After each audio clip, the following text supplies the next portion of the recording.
And good morning, Savannah and the Low Country. And we're back.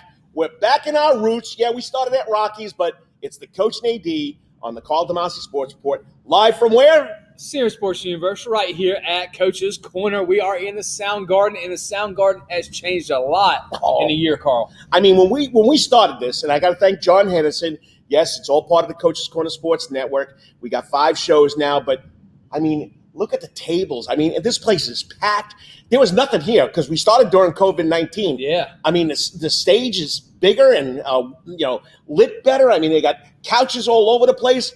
It's been almost a year since we've been in the Sound Garden. And, I figured, what a great day to do this. It's beautiful out. Oh, we don't have any gnats. No gnats. Okay, I wasn't sure. So here he is, Southern boy with his shorts on. I got my jeans on. I didn't know what it was going to be like. I heard 52 degrees when I got up. It was cool. It was cool. I only had a T-shirt on, and I walked outside this morning. I said, I better go find something else because maybe we'd be in the Sound Garden this morning. So we are. Yeah, we are. So it's going to be a lot of fun. We got a lot going on. We got a great show. We're going to talk with Kevin Farmer, Benedictine baseball coach. They're in Elite 8, over 400 wins now. Got to start at a place called Calvary Day School. It seems like, though, it was a long time ago. It was like forever. Man, he's been at BC a while now. 9 years now. He has. He did 10 years at Calvary, 9 years. Well, it's his alma mater, too. Yeah. Then we got our Wetherington Chiropractic Clinic Athlete of the Week. Okay. Nominated. Got a call. Okay. Tennis player out of Benedictine, Luke Conneff. I mean, the kid had an unbelievable career. Can't wait to talk to him. Tennis, Benedictine, went to the Elite 8. Didn't make it to the Final Four, but I think they lost like 3-2, a tough match. Yeah, tough one. And then we're going to talk some baseball. Chad, you're a diehard Braves fan. You grew up breathing, sleeping, dreaming, Braves. Playing for the Braves. But the Braves fans got to relax. Got to relax. I know we're only 30 games in, but we got Kevin Kernan. He's from ball9.com, but this man has been a sports writer on the radio, talk sports, baseball, football, basketball for over 45 years. Yep.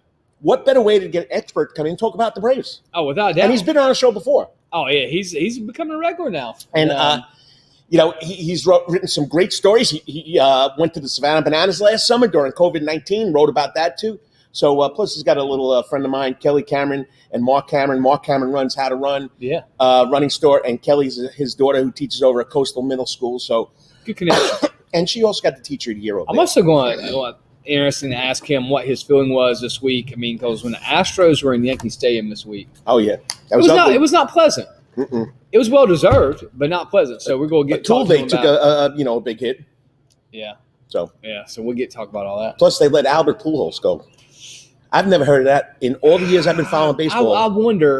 You just wonder, like, hey, what did they say to him? Right. Like, hey, we're going to DH you the rest of the year or whatever, and he probably said, hey, if not, then let me go. Maybe you'll get picked up. The guy can't be upset. No. $240 million contract. And he's not, listen, and the reality is since he's left St. Louis, he's not been the same player. He has not been the same player. So I remember the picture when he stopped by over at Benedictine to do a little hitting practice. That was pretty neat. And came to the good old Savannah, Georgia area, hopped over to BC. They had that indoor batting cage. So, all right, we're going to try and get through all the news we got because we always sidetrack. We talk about something else. But here we go. Hey, and remember, this is all part of the Coach's Corner Sports Network. We're in the Sound Garden. Back where we started this a year ago. It's unbelievable, the transition. The transition. Let's start it off. Do rankings really matter, Coach? Now, at this point in the year, it's all about who's playing. Yeah. So let's get down to really who's playing. You got South Effingham. All right, they're still playing. They won a big 3-game series against Lee County. 26-9. Every team that's been ranked or is still in the playoffs, they have over 25 wins. So South Effingham is doing well. BC will have Coach Farmer on, and Savannah Christian. They're on a roll as well, and their set game 21 straight. Their second game against FPD. All right, we'll get that later. But they were up 6-1. We'll get that. Okay, we'll get to that later. All right, in soccer, there's only one team left. Well, there's 2 teams left. I apologize. 2 teams. One in Georgia High School, one in Giza. Okay, Islands High School boys. First time in school program that a team has made it to the Final Four. Dante Casagrande, very good coach. He's been at that helm since the program started. Great job. Then, of course, I got to talk about St. Andrews. Yeah. People give this team no love. They have outscored their opponents. I think they're like 10-1-1 or 12-1-1. Something like that. 57-4. That's a lot to little. That's pretty impressive. That's definitely really good, especially on the defensive end. 6 o'clock tonight at St. Andrews on the Marsh, out on Wilmington Island. They'll be playing tonight, so we'll give you that later on. Okay, let's go to the scoreboard. Kick it off with baseball. And so you have some big games. Calvary Day went down to Brookstone, who's number one seed out of their region, won 7-3 and 2-0. They advanced. They're going to play Fellowship Christian. Now the series looks like Monday, Tuesday, but the weather could be a little bit dicey in Atlanta. You might have to move it to Lake Point, play on turf, or play Tuesday, Wednesday. We'll see how that goes. Flop back. You went one page too many. So I'll take it here. GAPS, the Georgia Association of Parochial and Private Schools. I put this together. He gets it, so he has to follow my lead here. So, but anyway, they split yesterday. Okay, the Habersham School. It's the Final Four against Harvester School. Okay, they split yesterday. They'll come back today at 12:30 out at Pooler, right? No, Port Wentworth. They're playing at Port Wentworth at 12:30 to see who goes to the state championship. So that's the Georgia Association of Parochial and Private Schools, who I think are combining with Giza, right? Yes, they are. GAPS and Giza are combining. All right, and Savannah Christian, go ahead. Savannah Christian, a great game there. Opened up a big lead on FPD in the first game, 12-4. Second game, Christian's down 6-1, going into top of the third. All right, pitcher for FPD, he's dealing at 6-1. 1 out. All right, this was the game. I truly believe this was a game changer. All right, swing, third strike. Catcher kind of drops it, steps out. Third on the first easy out. We'll give him 2 outs. Air mails it down the right field line. I'm listening to Baker Woodward and our guy over there, Coach Walsh. They're doing a great job calling the game. And Baker's like, maybe that's what's going to change the game for us right here. Maybe that's exactly what we need. See if we can get a rally going here. Well, next thing you know, it's 6-5. Next thing you know, it's 9-6, and Raiders just walked away from it from there. 10-7. Yep. But what's good about in the state playoffs, they've won 21 straight. If they lose one, it don't matter because they're going to play the best 2 out of 3. It's not one and go home like we have in the NCAA. Next up for them, biggest challenge so far. A lot of people believe this is a state championship series or could be a state championship series. Got the Wetherington School. They got 61 commits. Andrew Jones' son. I've heard or seen that he might be one of the best high school hitters there is. Commits from, he's a Vandy commit, Clemson commit, Tech commit, Kentucky commit. But here's the thing. Baseball is baseball. They got to come to Savannah. They got to play at historic Carr Field now. Yes. All right there on Chapman Parkway, and we'll see what the Wolves can do. Because 2 years ago, Raiders got them, knocked them off, and that group were all freshmen. And, you know, the number one team in the country, Buford, out of North Georgia, 32-0, got knocked off by Pope. Man, that was huge. And they were number one in the country. Yep. So I'm not making this up. So you never know what happens. You got to play the game. We talk about rankings. Rankings are for the fans. Yeah. And it's a little feather in your cap, your rank, and everything else. But whoever finishes first, that's what really matters. That's why we're looking at Cavaliers. It's not how you start, how you finish. It's how you finish. One series away from being one of the 4 teams. Right. All right. And Benedictine, took care of Thomas County Central 9-6, 10-0. They'll move on to take on this team. This school lives here in Savannah this year. Heritage Catoosa. Yep. Okay. Out of Ringgold, Georgia. They play tennis down here. They played soccer down here. They drive down here all the time. I feel bad for these guys, but Benedictine's home. Yeah. So, like Chad said, it's going to depend on the weather. They're supposed to play Monday. Could be, from what Kevin Farmer's going to tell us, it could be changed. So we'll see what happens with that. All right. So you got Class 6A there. Lee County, South Effingham goes back and forth. Lee County took the first one. South Effingham took the second one 2-0, and then a big walk-off home run. All right, South Effingham gets Lee County, and then they get to be home because of the upset of Pope over Buford. So they get to host in the Ham. Now it's supposed to be Tuesday and Wednesday. Yep. Check the Prep Sports Report. Check your social media. Check their Facebook, Twitter pages. It's going to change because of the rain that's supposed to be coming in. So we'll see what happens. So, all right, soccer, 2 teams left. Islands High School boys take care of Flowery Branch 2-1.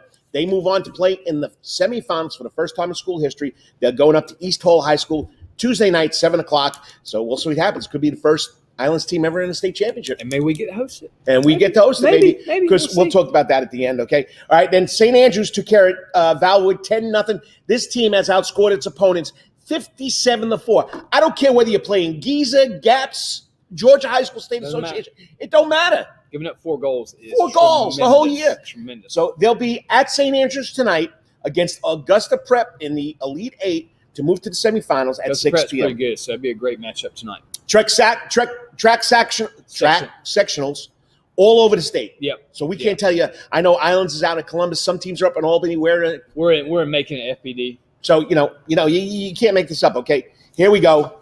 Look, people. I don't know. You can't see this. There There you go. there we go. The program for the state championship of the inaugural bass fishing. The kid all the way over to the left. Okay, Savannah Christian, Matt Gunn. Hey. Inaugural. You took care of the flag football. Yeah. Maybe Savannah Christian could take care of that. You got 3 local teams there. You got BC, Savannah Christian, and South Effingham doing that. And then you have the Georgia Bass Nation one that a lot of schools did participate in both, which we did as well. So we're participating in that one, and that's in mid-June. So good luck to all the anglers today. You've already probably got off this morning at 6 o'clock. 6:30, knowing that's typically when they start going off. Boats start going off. So I just want to give these kids some kudos. Give their names. John Michael Ortman and Gianna Valaz. John Michael. He was on our show. He was in Wetherington. Yeah. He's also an ex-Cavalry kid too. And he's going to fish in college. Gave up baseball to fish. Sounds like he's doing all right. Okay. All right. Savannah Christian. Let me go down my line here. I told you Matthew Gunn and Robert Miller. Yep. And South Effingham, Jack Thurman and Jeremy Zeich are there. Good luck. 3 teams. Good luck. Cast it. What does an angler mean? What's an angler? Yeah. Is that how you angle the pole, or why do they call them anglers? I never understood that. We got to look that up. I'll Google it. Okay. All right. Someone can tweet at us. Georgia High School State Golf. I can't find who's in, who's not. I know for a fact that the South Effingham girls are in. I know that the Savannah Christian boys are in. I know Mary Miller is going as an individual player in the girls from Savannah Christian, but I can't find anything else. Why? Probably because it's not for another 2 weeks, honestly. State finals are not like to almost end of May. May 17th and 18th. Yeah, it's far, far away. All right. So 6A will be in Carrollton. That's what South Effingham's going to go. 4A, if there's any teams from 4A, North Oconee. 3A, Westminster for the girls, White County for the boys. Sorry, Westminster for the boys, White County for the girls. Yep. And 1 private is going to Holy Innocents. Yep. Okay. All right. College sports. Baseball's over for the good old Tigers. They finished season 14-7-1. They're grateful to have a season, but good. 14-7. They went 1-2 at the inaugural HBCU World Series in Montgomery. All right. Game 3, Xavier's Louisiana took them 7-2. They picked up a big win against Eric Waters, but dropped the first one to Florida Memorial, which is out in Miami Gardens down there in South Florida. Scout Women's Lacrosse got a bid to any national championships that was hosted here in Savannah. They took a bit. Cumberland is really good. Oh, yeah. Now, I learned there's 2 Cumberlands. There's Cumberland University and the University of the Cumberlands. One of them's in Kentucky and one's in Tennessee. Right. These ones are in Kentucky. All right. Well, the one from Tennessee owns a great trivia fact.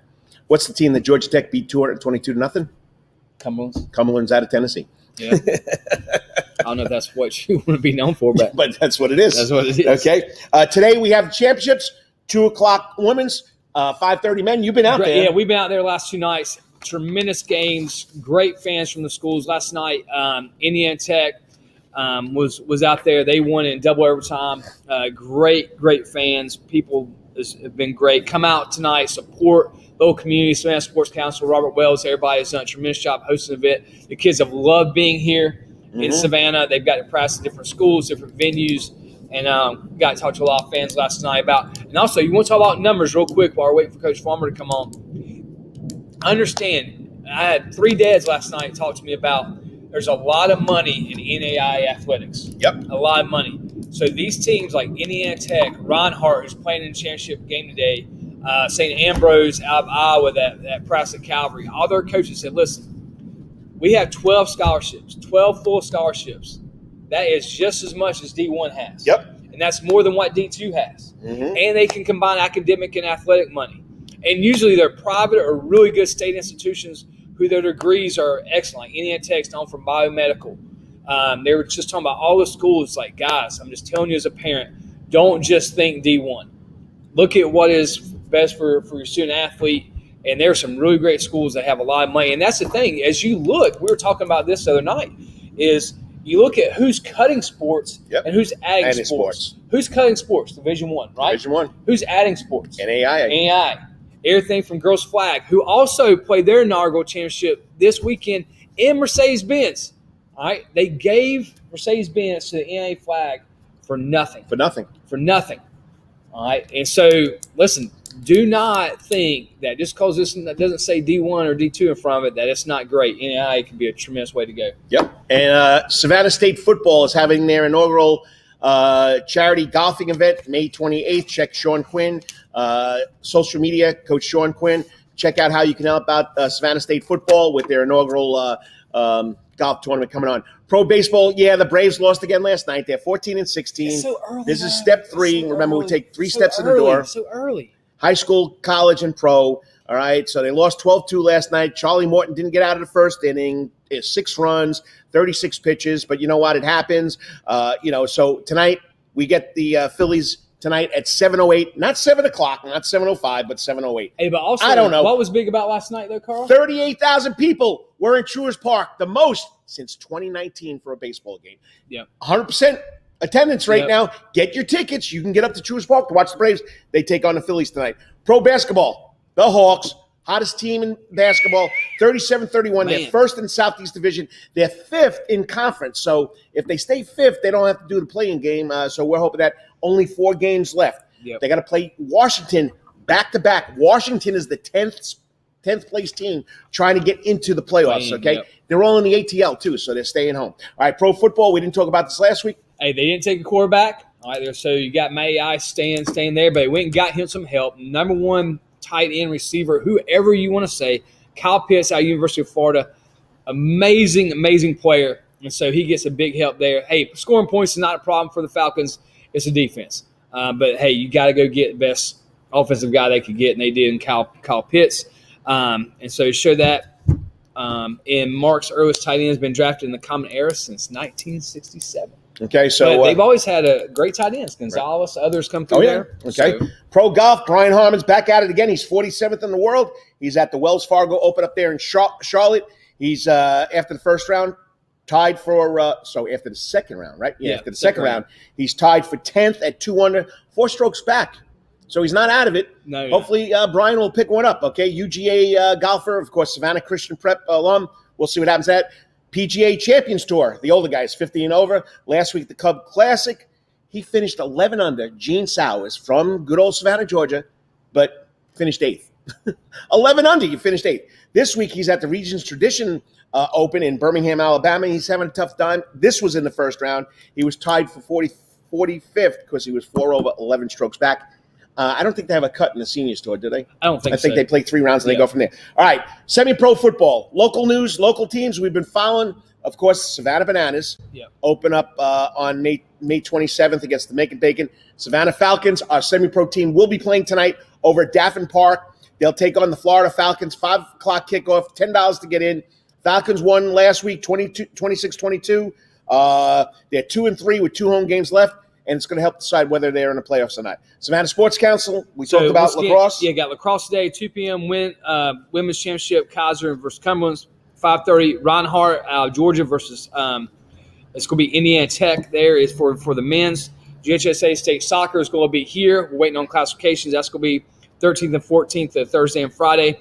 Baseball championships. We know where 4A is going, where BC could possibly end up there at Stripers. Beautiful place up there. And but we'll find out what the rest of the classification is going. But Savannah will be hosting that as well. And we're looking at maybe moving some dates around for that. Then you're 15. Near and dear to my heart, let's help the kids. Only 4% of cancer research goes to childhood cancer. Only 4%.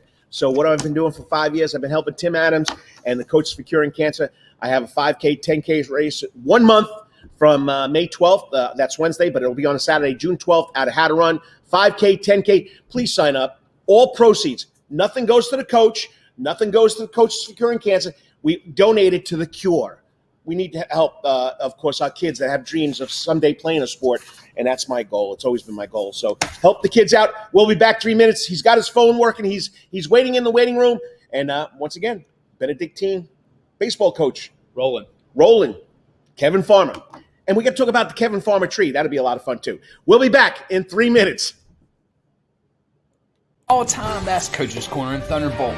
Coach's Corner has been voted the best in Savannah for 20 years running, and it's no wonder why. Sports, live music, delicious and generous portions of pub food, all for our fans. No matter what the season, there's always a reason to check out Coach's Corner. It's always game time at Coach's Corner. Pick your favorite sport, pick your favorite team, and pick a TV, and Coach's Corner is your place. Coach's Corner is always open for lunch, dinner, and now breakfast, Monday through Friday from 6 a.m. to 10:30. But remember, Coach's Corner still has takeout service. John Harrison and Coach's Corner crew has smoked Boston butts, ribs, and chicken on the grill. You can place your order by calling Coach's Corner at 912-352-2933. That's 912-352-2933. As always, make it a night to remember at Coach's Corner. At Calvary Day School, we want our students to be fully equipped and on the cutting edge of academics, making a difference in our world. Your child will grow academically, physically, socially, and spiritually. At Calvary, it is so good to say we are one school with one mission and one vision: faith, academics, excellence, and building champions through Christ.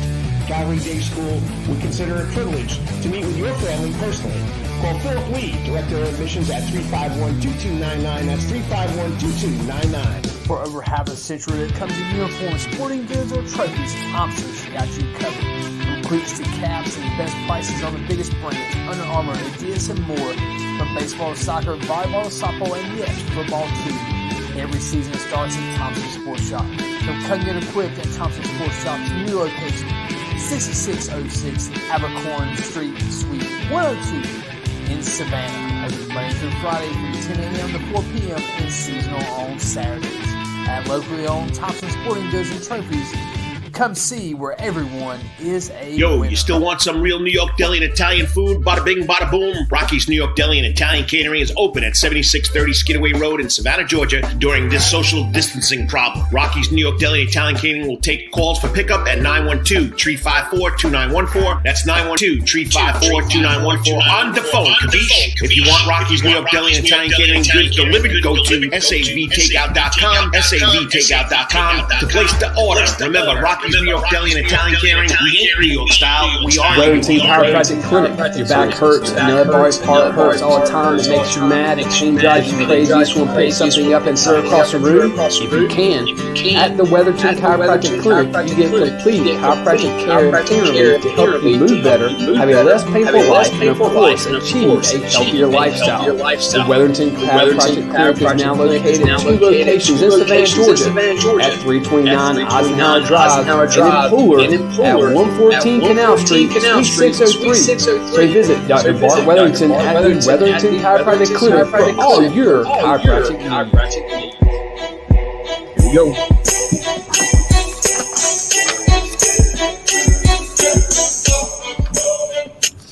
And welcome back to the Coach and AD on the Karl DeMasi Sports Board.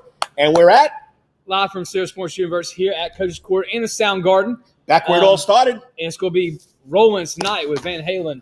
Yeah, Action Tribute Band. Not the real tribute band. The 84 band. That's what it's called. 84 it's sold band. out tonight. It's sold out tonight. Once again, it's not just about all sports all the time, all food and fun here at Coach Court. It's also about the music. But anyway, this man's been making music on the diamond for a long time. He has, and he's been doing it and doing it well. Hey, he doesn't remember, but way back, I don't know if it was before he started the Calvary job, he was coaching a chain baseball team. His picture's up on the wall in here. It will always. It's like it's living in infamy right in there. This old guy, back then I was a young guy, I was behind the plate, and he was coaching. I'm saying, who is this cocky guy? I mean, he had these kids fired up, and he knew what he was doing. I think we were discussing a call, and I wasn't going to give in, but I didn't throw him out because, you know what, I don't throw coaches out because I'm a coach myself. But he's done a great job, and he's a BC alum. He took over Calvary, 2 state championships, came over to BC, 2 state championships. He's been doing this now for almost 19 years. And I know he's a humble guy. I know he doesn't like me blowing him up. He also has his own coaching tree now. He does. So, you got to be excited about it. But joining us on the coach's hot seat, that's right, Mr. Farmer. You're on the hot seat at Coach's Corner. Kevin Farmer from Benedictine Military School. What's up, Coach? Not much. Morning, Carl. Morning, Chad. How are y'all doing today? I want to know, you can't control the internet over there at BC? I had the power out, so I'm over here in the car right now. We're about to practice in a little bit, so I was just trying the best way to get things going here. So, good thing we're not practicing tonight under the lights. So, yeah, power outage at BC. There's no power over there? Yeah, no power right now. Oh, you're right. Glad thing you practiced tonight. Kevin, like we said, man, hey, great to have you on. 19 years at this, between various schools. I know you started out at Richmond Hill, and then came to Calvary, and then now at BC. Talk about what that journey's been like of your 19 years. And I mean, the core thing is, Kevin, that we see is your core philosophy is stay the same, but talk about the adaptation as your growth as a coach as well. I mean, over the 19 years, the biggest thing is, of course, the memories and relationships that you build with not only the players but other coaches in the area. And then, philosophy still stay the same. Proverbs 27:17, iron sharpens iron, so one man sharpens another. I surround myself with quality coaches and people who know the game. I'm not going to be prideful and think I know it all. I just continue want to learn the game myself and adapt as the game evolves now, especially with all the technology that's involved with baseball. And those are some of the adjustments you make, but some of the philosophies stay the same.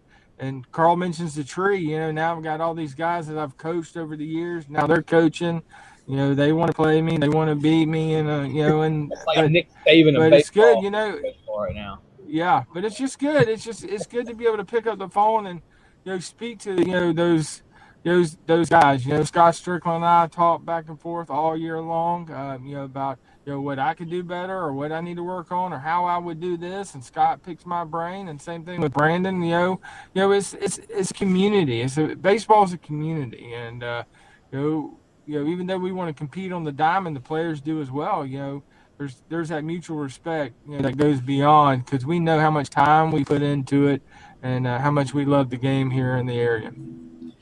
Question, I'm doing a technical side too here. Are you getting any kind of echo when we're asking you questions? Just a little bit. Just All a little right. bit. That means we got to go to the earplugs. Hold on. You can see it from that side? Yeah, I got you.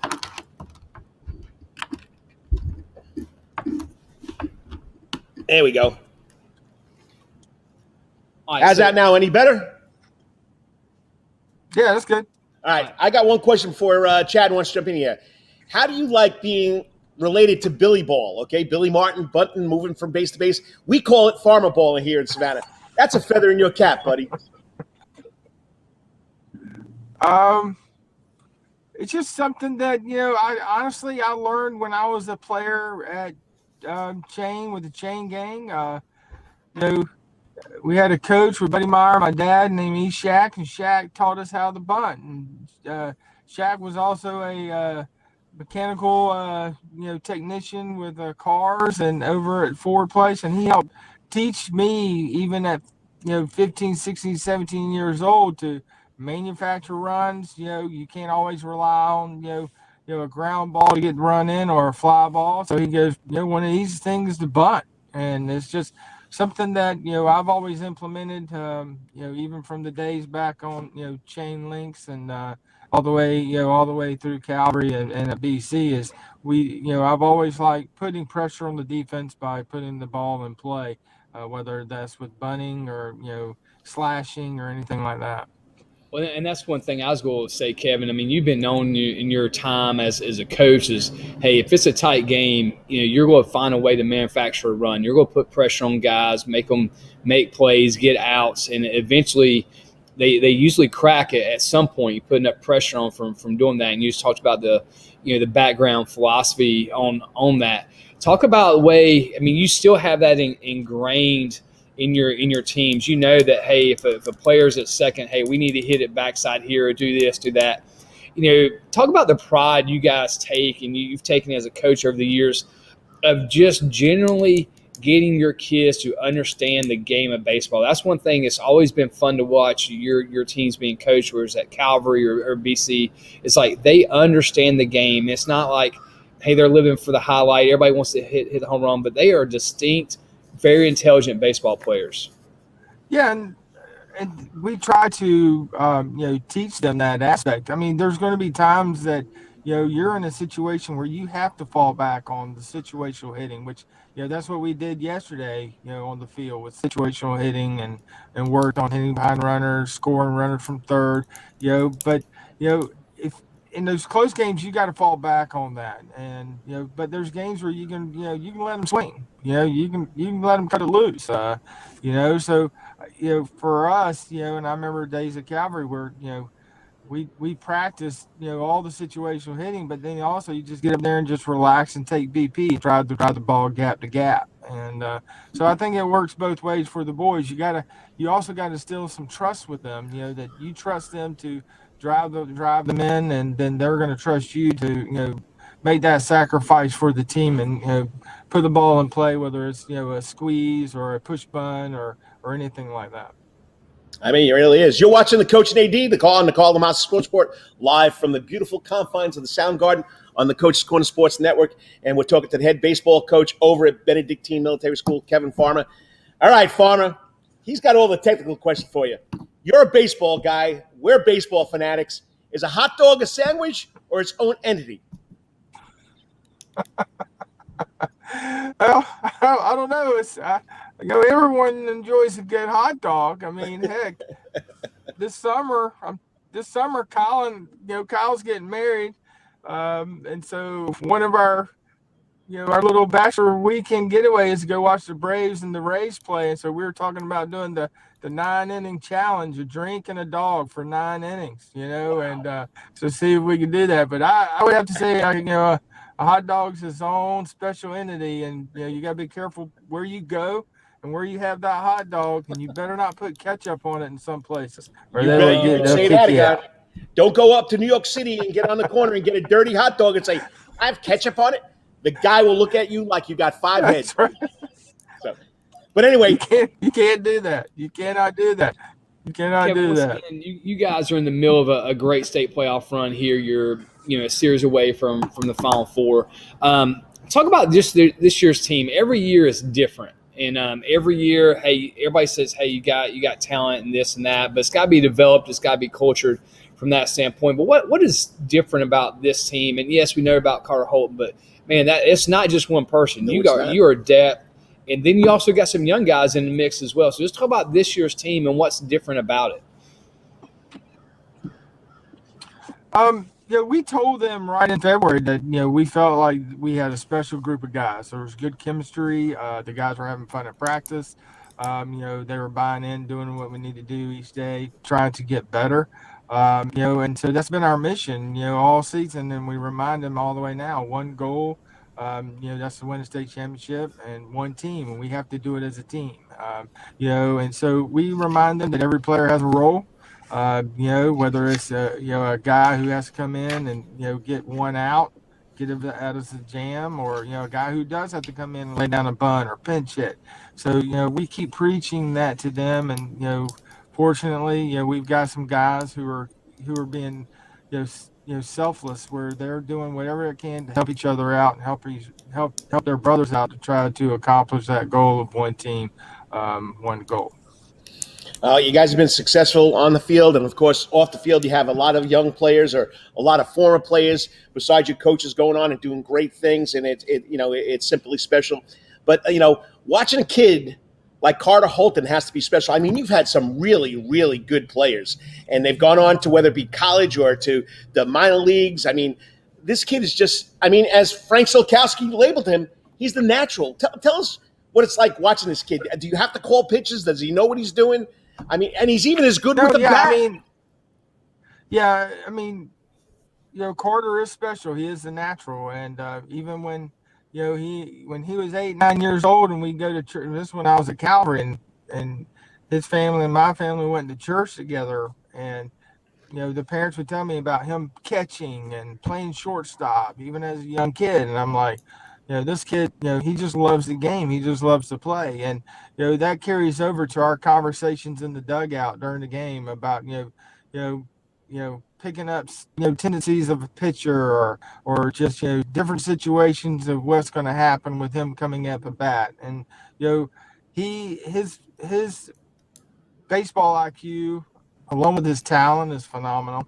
But then he's still a high school age boy who loves to have fun and hang out with his friends, and he just loves the game. And I've been blessed to be around the game for a long time, and have some talented young men come up and play, and coach them. And it's just, he is special, but he's just a unique guy. And I've been fortunate to be around him and watch him. In fact, his dad came to me after the game the other night. He goes, "Have you ever had a player give you 3 perfect games?" I'm like, "No, I've never had a player who I've coached who's thrown 3 perfect games." And those are just, again, special memories that will I'll be able to have for a long time, and a lot of other people who've watched him play have as well.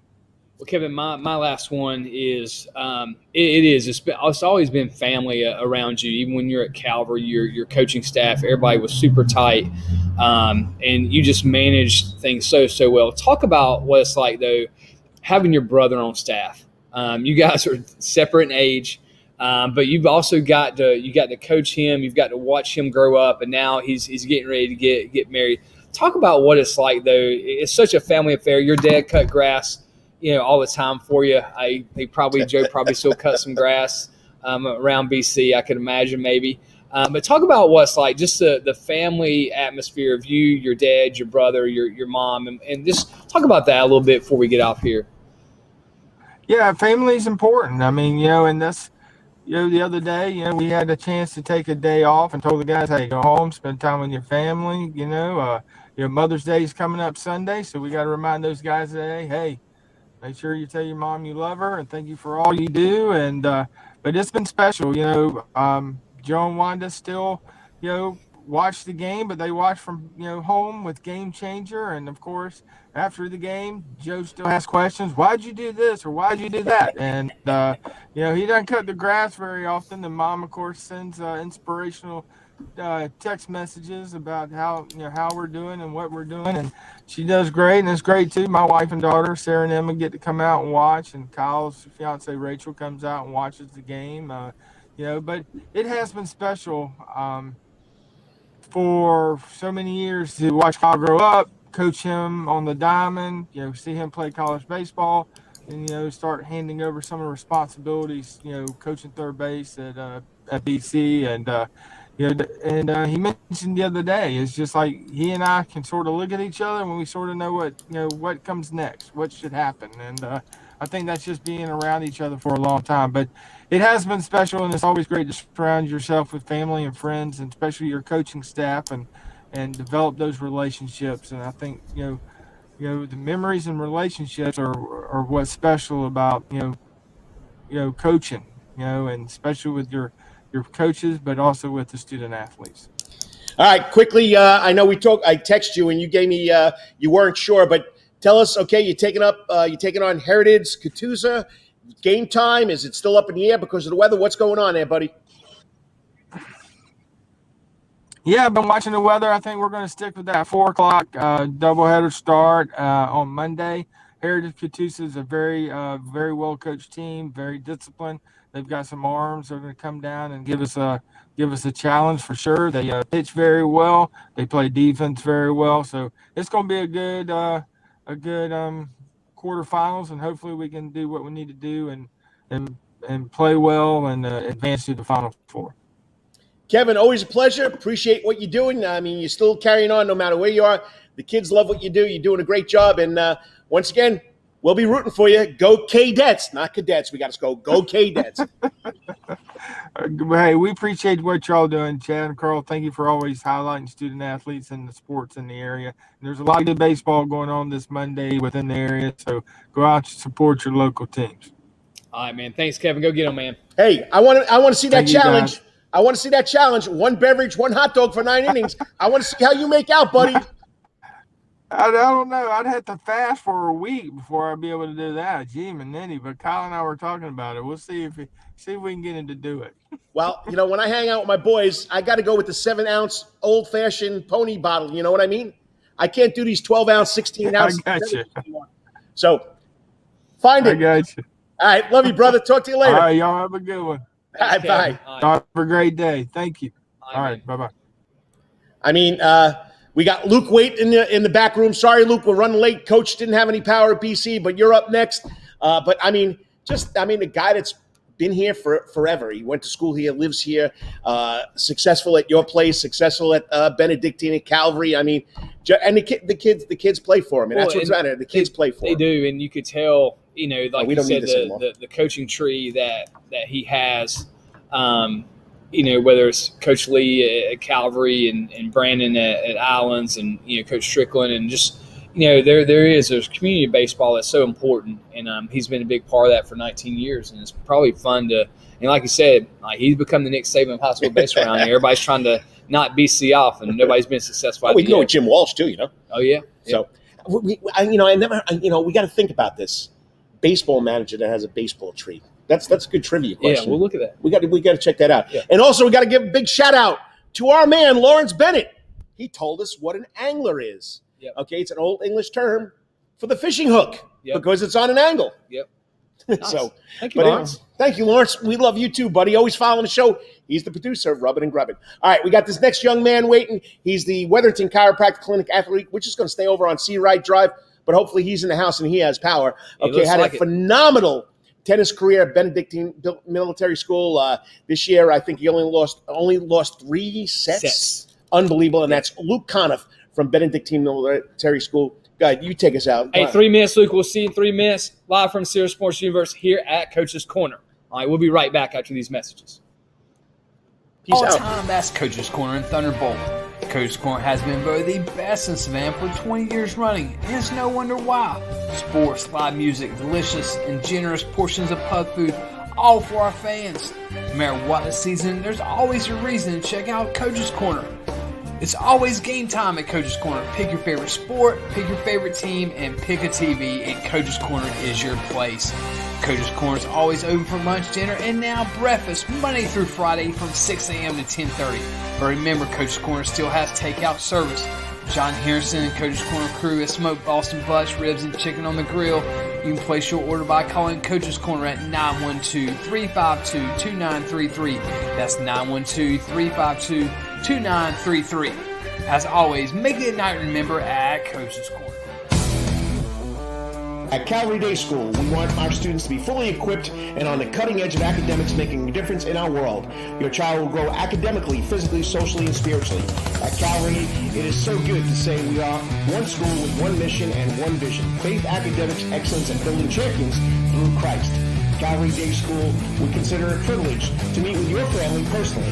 Call Philip Lee, Director of Admissions, at 351-2299. That's 351-2299. For over half a century, when it comes to uniforms, sporting goods, or trophies, Thompson's got you covered. From cleats to caps and the best prices on the biggest brands, Under Armour, Adidas, and more. From baseball to soccer, volleyball to softball, and yes, football too. Every season starts at Thompson Sports Shop. From come get equipped at Thompson Sports Shop's new location, 6606 Abercorn Street, Suite 102 in Savannah. Open Monday through Friday from 10 a.m. to 4 p.m. and seasonal on Saturdays.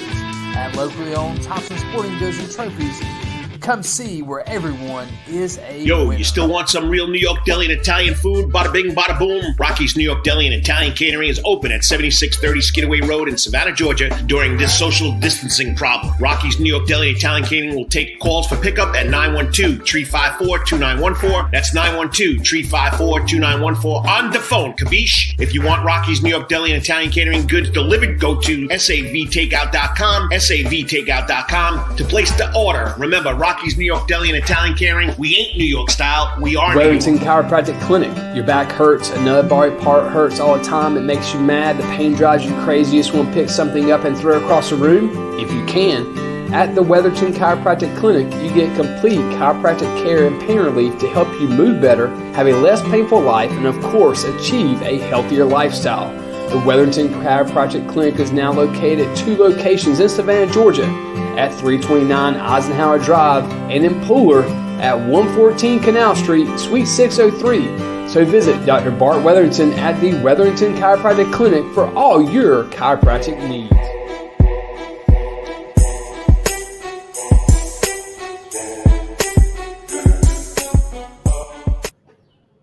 And good morning, sports fans. Once again, it's the coach, the AD, on the Karl DeMasi Sports Report.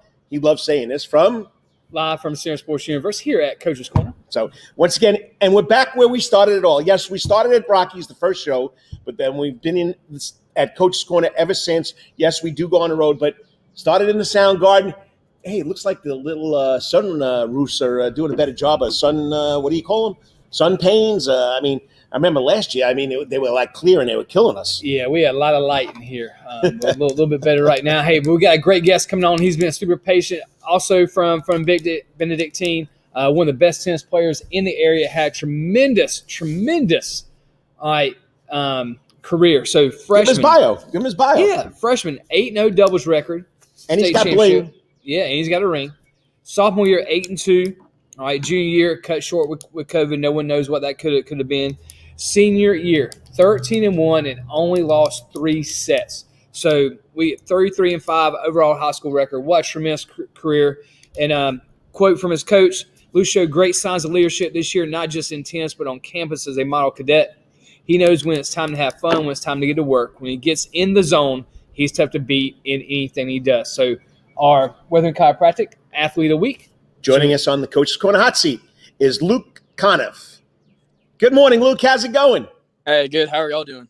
Hey, we're having a lot of fun. It's a Saturday morning. We're talking to coaches. We're talking to students. We're talking to athletes. And like we say every show, this is our favorite part because we bring on the kids that have done something special.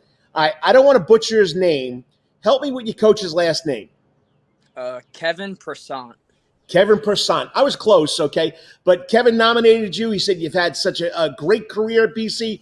And as a freshman, you got a state ring to go with it. But once again, thanks for coming on. Yes, sir. Thank y'all. Thank y'all very much. So I want to know, okay, because you also play basketball, right? Yes, sir. Okay. Do you play any other sports over there? No, not for BC. I play a lot of golf now, but not for BC. Well, that's another sport you can take up. But I want to know, when did you swing over to the tennis side? Because what number did you hit? Number 12 on basketball? Basketball, this past year I was number 20. 20, okay. Scrappy guard, I guess, right? You were a guard? Yeah, yes, sir. Yes. So, Coach Williams has you guys coming in and out all the time. But when did you pick up the tennis racket? And what makes tennis so special for Luke? Well, I started playing probably about when I was 6 years old. I started playing tournaments from the age of 7 to 11, I would say. Then I stopped playing again until I got to high school. And then freshman year, I came on the team. We did pretty well. And I don't know, I've always loved tennis. My mom's been playing tennis ever since I could remember, and I've always been near the tennis court. So, well, that was going to be my thing, Luke. Usually there's someone that gets you interested in tennis, and usually, mainstream sports, football, basketball, baseball, that kind of usually with kids. But to pick up a tennis racket at such an early age, talk about the influence of your mom. Was that a big influence for you of putting a tennis racket in your hand? Oh, yeah. Yes, sir. She got me started. We used to have these clinics over at over where I played tennis with all these younger kids building up the youth program around Savannah. So I was a part of that, going to tournaments, getting pretty I would say very good coaching when I was at a young age. So it was just made it more fun being able to have a good coach along with you. It's always a lot of fun, okay? And, only lost 3 sets the whole year? I lost 5 sets and I won 2 more matches from that record if you count the playoffs. Nice. We'll add that to it. We'll add that to it, believe me, buddy. But if I had to talk to Coach Kernan, okay, and I asked him what your best skill is, what would he tell me? Is it the mental part of the game? Is it your backhand, your forehand, your serve? What would he tell me is your best skill when it comes to tennis? I would personally say the determination, just staying in it. If you're down, because it's only you out there, because I was playing singles these past 3 years. It's only you out there, so you got to stay in it. Can't get down on yourself. It's really all you're out there, and there's no one out there to help you. So I like to stay determined, stay focused on what's going on. Yeah.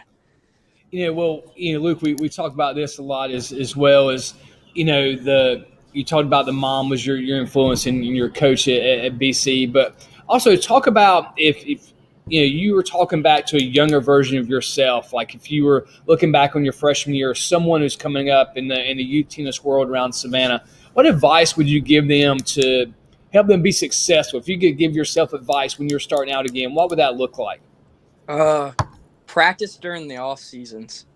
That would be that's a big thing. I found that most of the matches I lost during high school was coming right after basketball season, really early in the season, where I haven't picked up a racket in 3 months because we're running up and down the court and I don't have time afterwards. So definitely try to find some time to practice during the off season. I think that's the best advice I could probably give someone.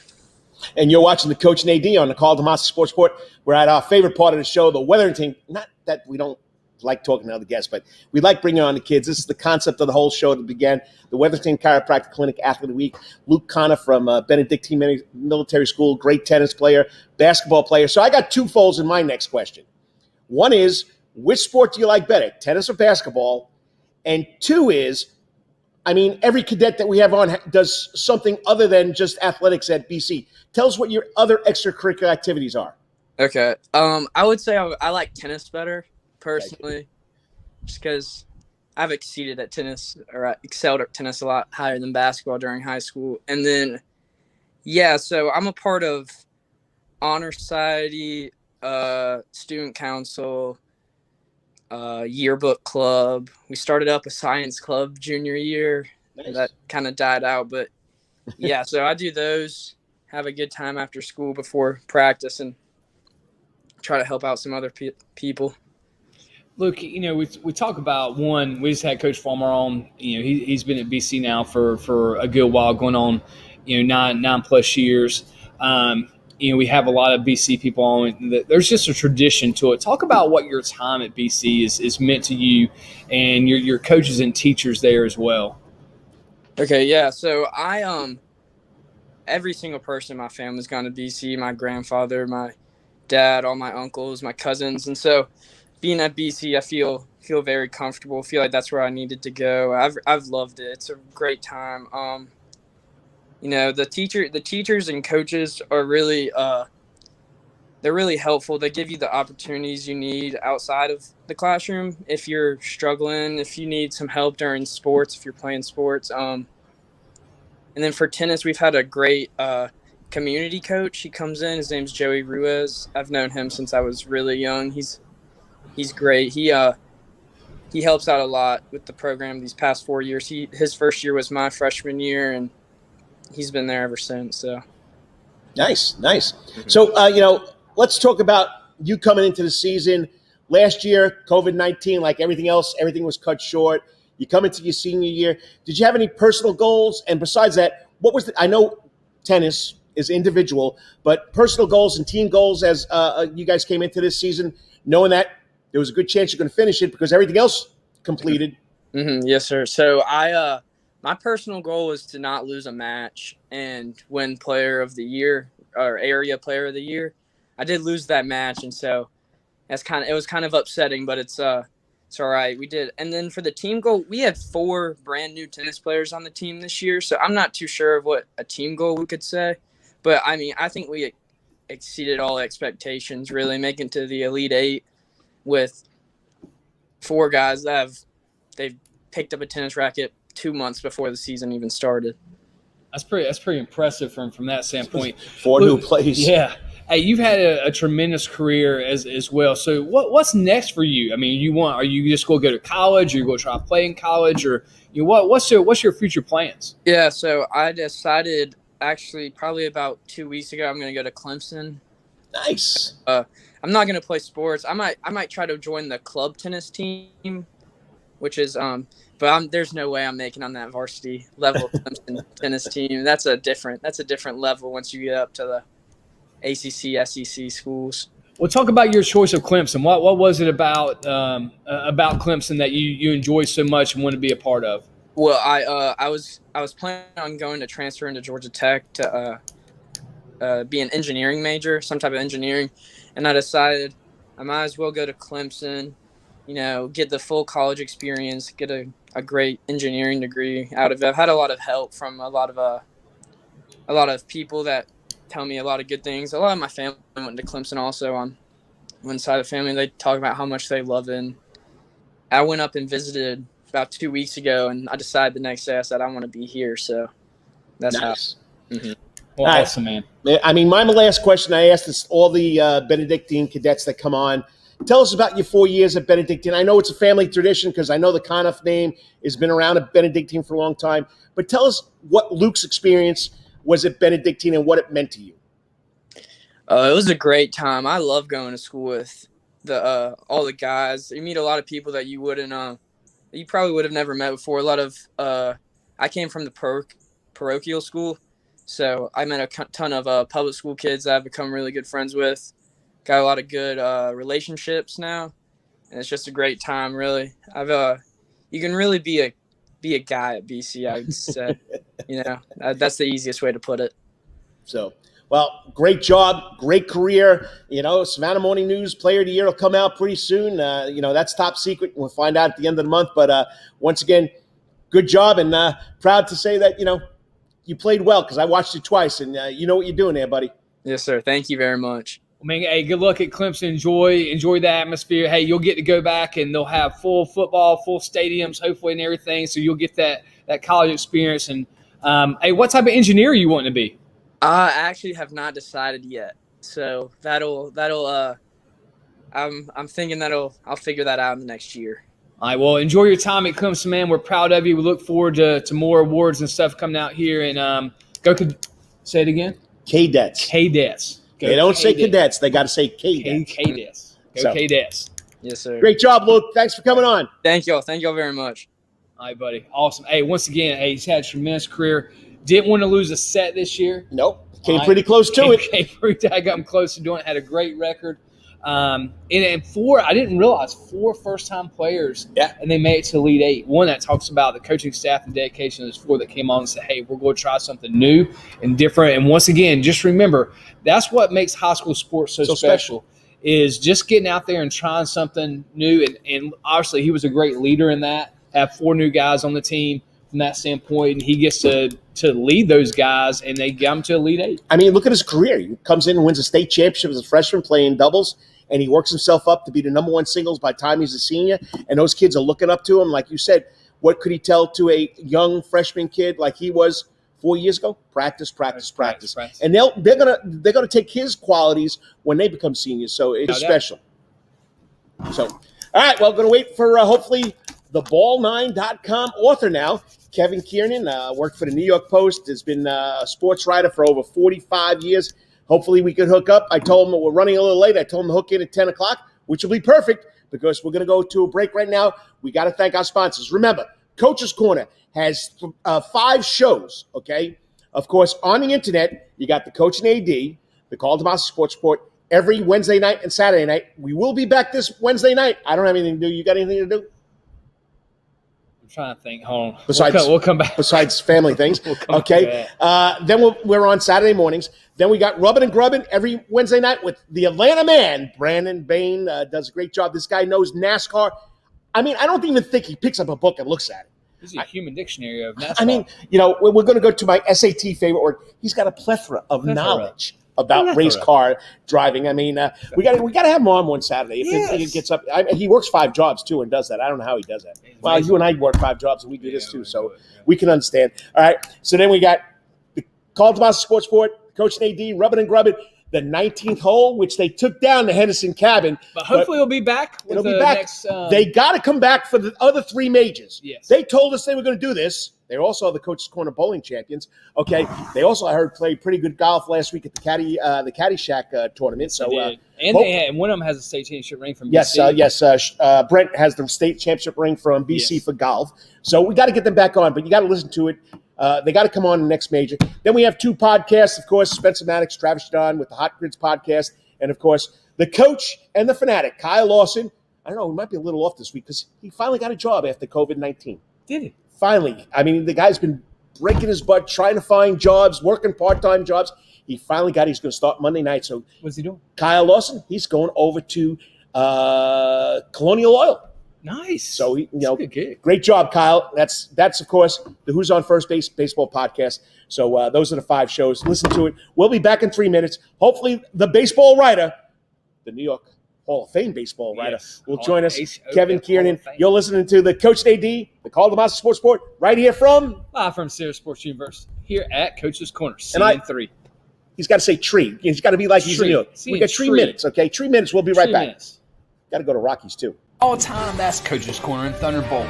Coach's Corner has been voted the best in Savannah for 20 years running, and it's no wonder why. Sports, live music, delicious and generous portions of pub food, all for our fans. No matter what the season, there's always a reason to check out Coach's Corner. It's always game time at Coach's Corner. Pick your favorite sport, pick your favorite team, and pick a TV, and Coach's Corner is your place. Coach's Corner is always open for lunch, dinner, and now breakfast, Monday through Friday from 6 a.m. to 10:30. But remember, Coach's Corner still has takeout service. John Harrison and Coach's Corner crew has smoked Boston butts, ribs, and chicken on the grill. You can place your order by calling Coach's Corner at 912-352-2933. That's 912-352-2933. As always, make it a night to remember at Coach's Corner. At Calvary Day School, we want our students to be fully equipped and on the cutting edge of academics, making a difference in our world. Your child will grow academically, physically, socially, and spiritually. At Calvary, it is so good to say we are one school with one mission and one vision: faith, academics, excellence, and building champions through Christ. Calvary Day School would consider it a privilege to meet with your family personally. Call Philip Lee, Director of Admissions, at 351-2299. That's 351-2299. For over half a century, when it comes to uniforms, sporting goods, or trophies, Thompson's got you covered. From cleats to caps and the best prices on the biggest brands, Under Armour, Adidas, and more. From baseball to soccer, volleyball to softball, and yes, football too. Every season starts at Thompson Sports Shop. From come get equipped at Thompson Sports Shop's new location, 6606 Abercorn Street, Suite 102 in Savannah. Open Monday through Friday from 10 a.m. to 4 p.m. and seasonal on Saturdays. At locally owned Thompson Sporting Goods and Trophies, come see where everyone is a winner. You still want some real New York deli and Italian food? Bada bing, bada boom. Rocky's New York Deli and Italian Catering is open at 7630 Skidaway Road in Savannah, Georgia during this social distancing problem. Rocky's New York Deli and Italian Catering will take calls for pickup at 912-354-2914. That's 912-354-2914 on the phone, capiche? If you want Rocky's New York Deli and Italian Catering goods delivered, go to savtakeout.com, savtakeout.com to place the order. Remember, Rocky's New York Deli and Italian Catering, we ain't New York style, we are Wetherington Chiropractic Clinic. Your back hurts, another body part hurts all the time, it makes you mad, the pain drives you crazy, you just want to pick something up and throw it across the room? If you can.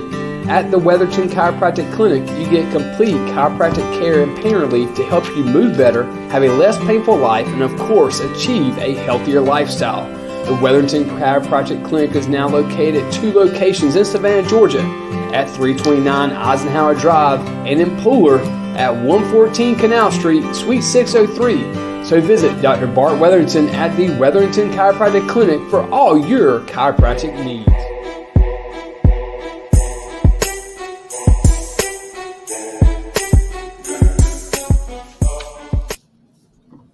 And welcome back to the Coach and AD on the Karl DeMasi Sports Report, right here live from Senior Sports Universe, live at Coach's Corner. And where?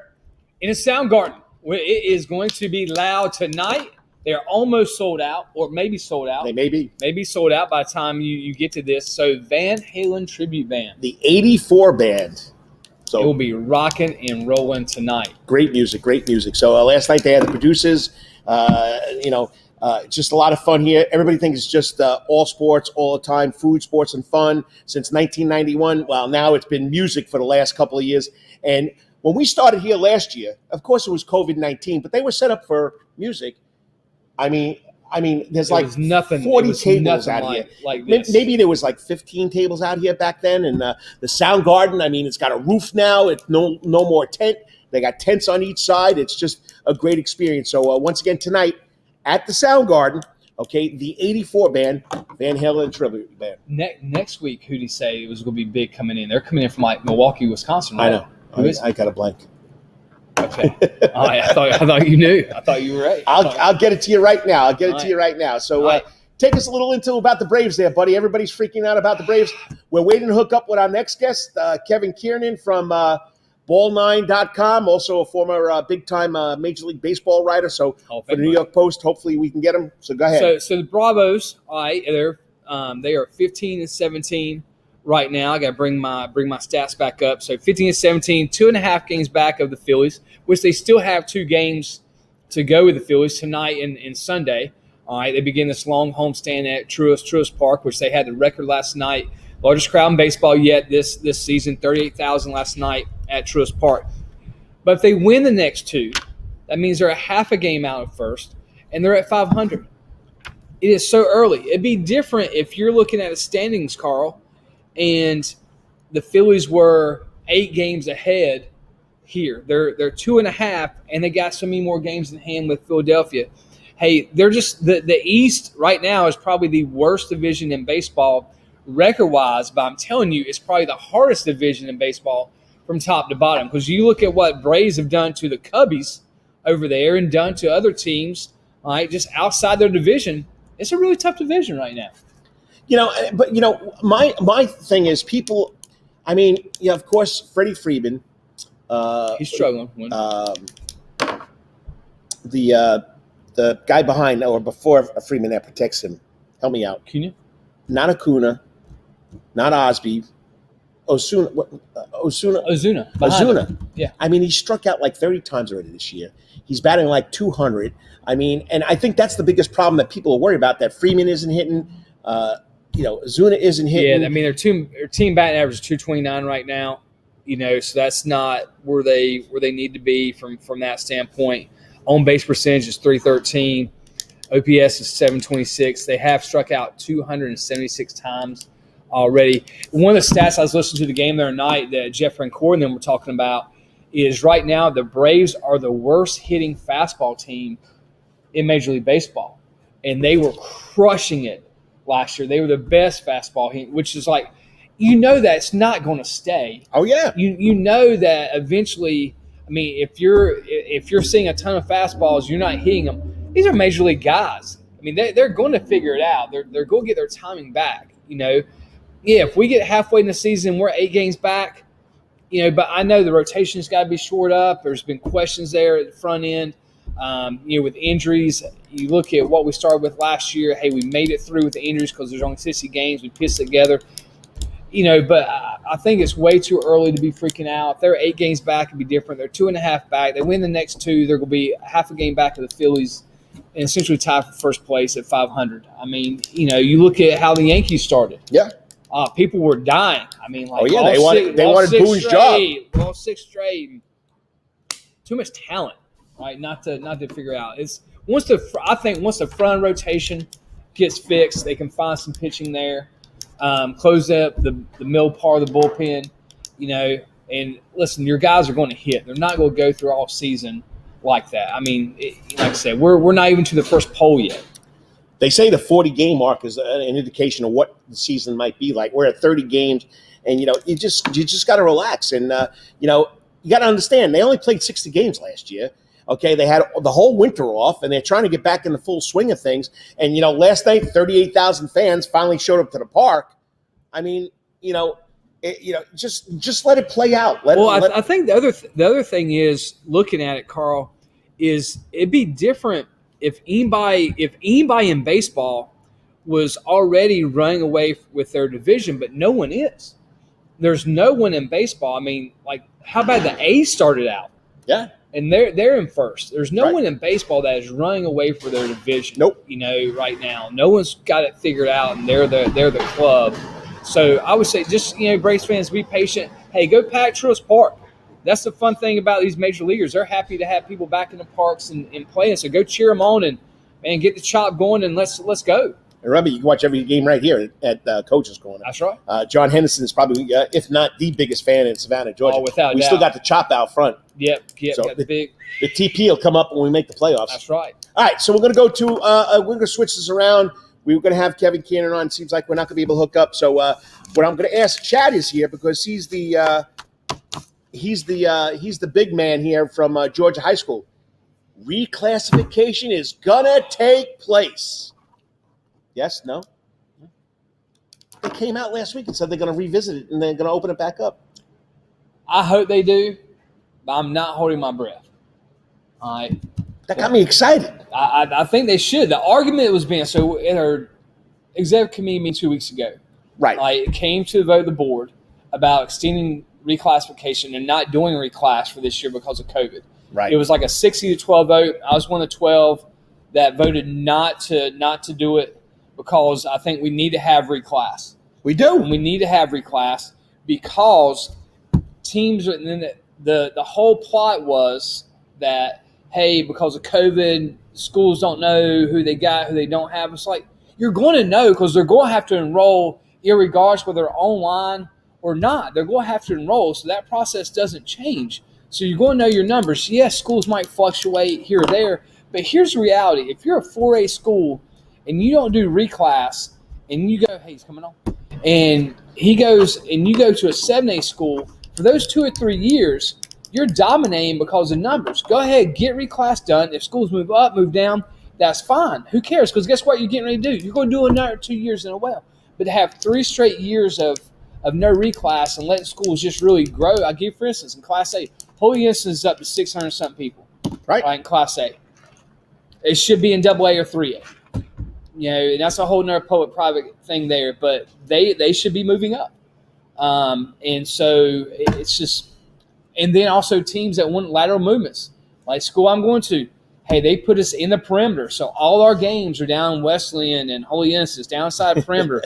We got to leave at 1 o'clock in the afternoon to get there to beat traffic, where 45 minutes from us, we have Prince Avenue, Athens Academy, George Walton, Loganville Christian, all outside perimeter, less than an hour drive. So you know where my flight's going to take us. So it's going to be pretty interesting. And joining us now on the Coach's Corner hot seat to talk some baseball. Remember, baseball has been very, very good to this guy for over 45 years. The man himself, okay, he works now for, or he writes now for, he's retired, but he's still writing for ball9.com. You got to check it out. It's all about baseball. Great website. Great. And it does a great job. Joining us now, Kevin Kernan on the Coach's Corner hot seat. Kevin, glad you could hook in. Coach, great to be with you. I was so involved in what I'm writing tomorrow, I completely had a brain fart and I forgot to call you. But yeah, I'm doing another piece for Ball 9. It allows me to write stuff that nobody else is writing. Last week I did a big column on Crowley, Louisiana, a small town in Louisiana. Yes. And it was basically the best small town for baseball in the world in the 50s. And it's an amazing book by Galen White, a really good writer, historical writer from Tennessee, who's kind of like a Shelby Foote type of guy from, the great Ken Burns stuff. And yes. And he did, this is like his 4th baseball book, and it's incredible. Their center fielder died hit by lightning in the 50s.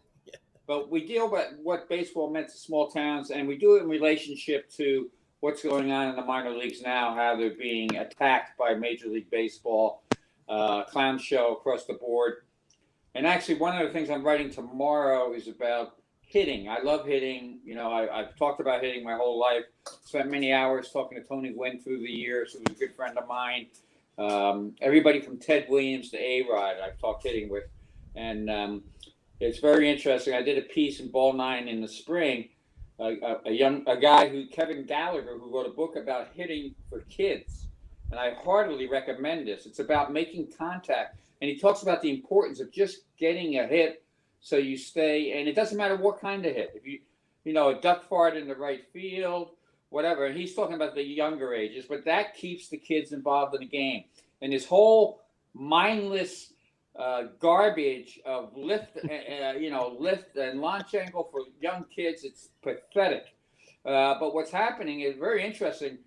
He got a call from Hugh Quattlebaum in the spring. Now, Hugh was an unknown minor league hitting instructor for the Mets. Well, lo and behold, when Chili Davis got fired, Hugh Quattlebaum became the Mets hitting coach.